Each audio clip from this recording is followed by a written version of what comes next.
आपल्याला आठवत असेल, अखेरची वज्रमूठ सभा 1 मे रोजी झाली. त्यानंतर 4 वज्रमूठ सभा होणार होत्या, पुणे, कोल्हापूर, नाशिक आणि अमरावती. परंतु या चारही सभा उन्हाळ्याचं आणि पावसाळ्याचं कारण सांगून रद्द करण्यात आल्या. परंतु पावसाची आणि उन्हाची बाधा फक्त वज्रमूठ सभांना होती. निर्धार सभा मात्र त्यानंतर सुद्धा होत होत्या. शिवबाटाची अशीच एक निर्धार सभा हिंगोलीमध्ये झाली आणि या निर्धार सभेमध्ये उद्धव ठाकरे यांनी महाविकास आघाडीचं नाव सुद्धा घेतलं नाही. ते वारंवार बोलत होते ते INDI आघाडीबद्दल. शरद पवारांचं अजित पवारांबद्दल कायम तळ्यात मळ्यात सुरू आहे आणि त्याच्यामुळे महाविकास आघाडीमध्ये प्रचंड अंतर्गत घमासान सुरू आहे आणि त्याचेच उपटे उद्धव ठाकरे महाविकास आघाडीवर काढतायत की काय, अशा प्रकारचा सवाल निर्माण झालेला आहे आणि याच विषयावर बोलणार आहोत. नमस्कार, मी दिनेश खानजी, आपण बघताय न्यूज डंका. हिंगोलीच्या सभेमध्ये पुन्हा एकदा उद्धव ठाकरे यांनी विरोधकांवर कमरेखालची टीका केली. भाजप नेते देवेंद्र फडणवीस यांच्यावर निशाणा साधला. देवेंद्र फडणवीस यांना पुन्हा एकदा ते टरबूज म्हणाले. टरबुजाला सुद्धा पाणी द्यावं लागतं ना, अशा प्रकारचं विधान त्यांनी या सभेमध्ये केलं. खाजवून खरूज करून घेणं म्हणजे काय ते उद्धव ठाकरे यांनी पुन्हा एकदा दाखवलं आणि एकदा उद्धव ठाकरे यांनी आयती संधी दिल्यानंतर भाजप नेते ती संधी सोडतील कशाला. कोणी टीका केल्यानंतर देवेंद्र फडणवीस लगेचच उत्तर देत नाही. ते एकदाच काय तो पंचनामा करून टाकतात. परंतु अलीकडे त्यांना बोलावंच लागत नाही. उद्धव ठाकरे भाजपच्या धाकट्या पातीमुळेच हैराण आहेत. भाजपचे आमदार नितेश राणे यांनी उद्धव ठाकरे यांचा यथोचित समाचार घेतला. काहीच शिल्लक ठेवलं नाही. उद्धव ठाकरे यांनी शब्द वापरले होते फडतूस, कलंक आणि टरबूज. नितेश राणे यांनी त्यांचा तितक्या शिलक्या शब्दात समाचार घेतला, दपुंसक आणि फावड्या. उद्धव ठाकरे एखाद्या सभेमध्ये किंवा पत्रकार परिषदेमध्ये असंच एखादं शिल्क विधान करतात आणि पुढे काही दिवस एक एक भाजप नेता उठतो आणि उद्धव ठाकरेंना टपली मारून जातो. आज नितेश राणे बोलले. 2 दिवसापूर्वी किरीट सोमय्या यांनी उद्धव ठाकरे यांच्यावर खिचडी अस्त्र सोडलं होतं. मुंबई भाजपचे अध्यक्ष आशिष शेलार यांनी सुद्धा उद्धव ठाकरे यांचा समाचार घेतला. आता उद्धव ठाकरे चंद्रावर सुद्धा मातोश्री उभारणार काय, अशा प्रकारचा सवाल विचारला. भाजप नेते अतुल भातखळकर यांनी त्यांना प्रश्न विचारला, उद्धव ठाकरे आता निशाणे पाकिस्तानसाठी दावेदारी करतायत काय. भाजपचे नेते सकाळ संध्याकाळ उद्धव ठाकरे यांची लक्तर काढतात म्हणून त्यांचं नैराश्य वाढतंय, अशातला भाग नाहीये. कधी काळी त्यांच्या ओंजळीने पाणी पिणारे त्यांचेच नेते आता त्यांना खुळा ठरवत आहेत. हिंगोलीमध्ये उद्धव ठाकरेंची सभा झाल्यानंतर कधी काळी त्यांचे सहकारी असलेले, त्यांच्या पक्षाचे आमदार असलेले आमदार संतोष बांगर यांनी याच्यावर प्रतिक्रिया दिलेली आहे. उद्धव ठाकरे यांची कालची सभा म्हणजे येड्याची जत्रा होती, असं संतोष बांगर म्हणाले.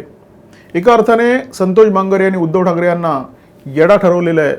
उद्धव ठाकरे आणि विरोधकांमध्ये जी काही शाब्दिक हाणामारी किंवा ज्याचं वर्णन जूतम पैजार सुरू आहे त्याचा दोष विरोधकांना देता येत नाही. कारण उद्धव ठाकरे ज्या पातळीवर येऊन बोलतात त्याच पातळीवर येऊन विरोधकांना उत्तर द्यावं लागतं. उद्धव ठाकरे जर टरबूज म्हणाले तर विरोधकांच्या तोंडून पडवळ येणार, हे तर आता निश्चित ठरलेलं आहे. उद्धव ठाकरे यांचं भाषण कायम विरोधाभासाने भरलेलं असतं. आजारपणावरून टीका करायला लाज वाटत नाही का, असा सवाल उद्धव ठाकरे करतात आणि त्याच वेळी दुसऱ्याला ते शरीरयष्टीवरून डिवचतात. उद्धव ठाकरे यांनी दुसऱ्याला शरीरयष्टीवरून डिवचण्यासारखी स्थिती नाहीये. उद्धव ठाकरे स्वतः तरी कुठे इतके बांधी सुद्धा आहेत. उद्धव ठाकरे जर अक्षय कुमार सारखे फिट असते आणि त्यांनी शरीरयष्टीवरून दुसऱ्याची खिल्ली उडवली असती तर समजण्यासारखं पण होतं. पण उद्धव ठाकरे आणि फिटनेस या दोन्ही शब्दांचा दूरदूरपर्यंत संबंध नाहीये. ठाकरेंनी शेलकी विधानं करावी आणि नंतर त्याचा सोशल मीडियावरून समाचार घेतला जावा, हे तर आता कायम झालेलं आहे. आक्रमक हिंदुत्व मांडण्याआधी प्रसिद्ध असलेल्या शेफाली वैद्य या कायम उद्धव ठाकरे यांचा उल्लेख पडवळ दिगार अशा प्रकारे करत असतात. उद्धव ठाकरे कायम अशा प्रकारचे धंदे करत असतात.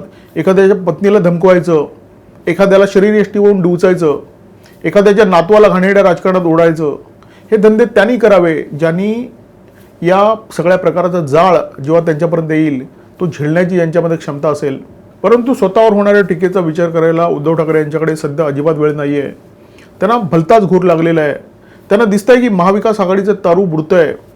शरद पवार हे महाविकास आघाडीचे रिमोट कंट्रोल, परंतु हा रिमोट कंट्रोल सध्या बिघडलेला आहे.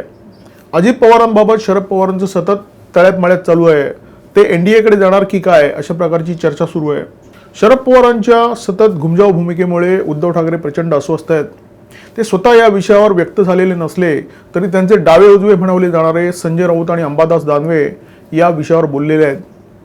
संजय राऊत तर आक्रमक बोलण्यासाठी प्रसिद्धच आहेत. एखाद्या वेळी शरद पवारांच्या बद्दल वावगे बोल त्यांच्या तोंडून निघाले तर दुसऱ्या दिवशी ते सिल्वर ओकवर जाऊन लोटांगण पण घालतील. पण अंबादास दानवेंचं काय?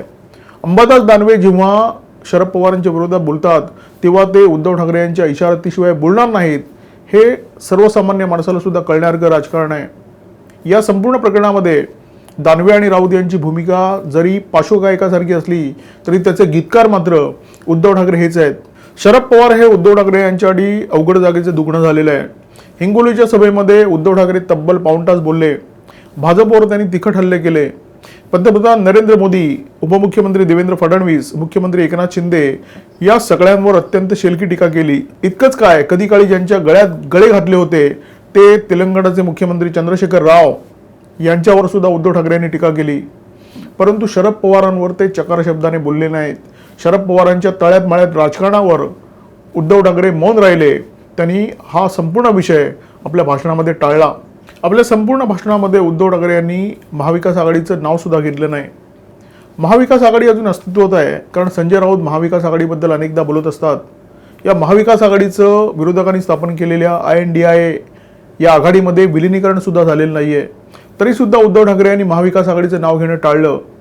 याचं सगळ्यांनाच प्रचंड आश्चर्य वाटतंय. अलीकडे जी चर्चा खूप गरम आहे की शरद पवार रालोआची वाट धरतील. उद्या जर खरोखरच तसं झालं तर विरोधकांनी स्थापन केलेल्या INDIA आघाडीवर त्याचा काडीचाही परिणाम होणार नाही. परंतु महाराष्ट्रातल्या महाविकास आघाडीवर मात्र प्रचंड मोठा परिणाम होणार आहे. उद्धव ठाकरे यांनी या महाविकास आघाडीची हिंगोलीच्या सभेमध्ये साधी चर्चा सुद्धा केली नाही आणि एका प्रकारे या अनुल्लेखाने उद्धव ठाकरे यांनी जाहीर करून टाकलेलं आहे की महाविकास आघाडीचं अस्तित्व आता संपल्यात जमा आहे. तुर्तास इथेच थांबतो. व्हिडिओ जर आवडला असेल तर लाईक करा, शेअर करा आणि अशाच प्रकारचे माहितीपूर्ण व्हिडिओ पाहण्यासाठी सबस्क्राईब करा आमच्या YouTube चॅनल. नमस्कार आणि धन्यवाद.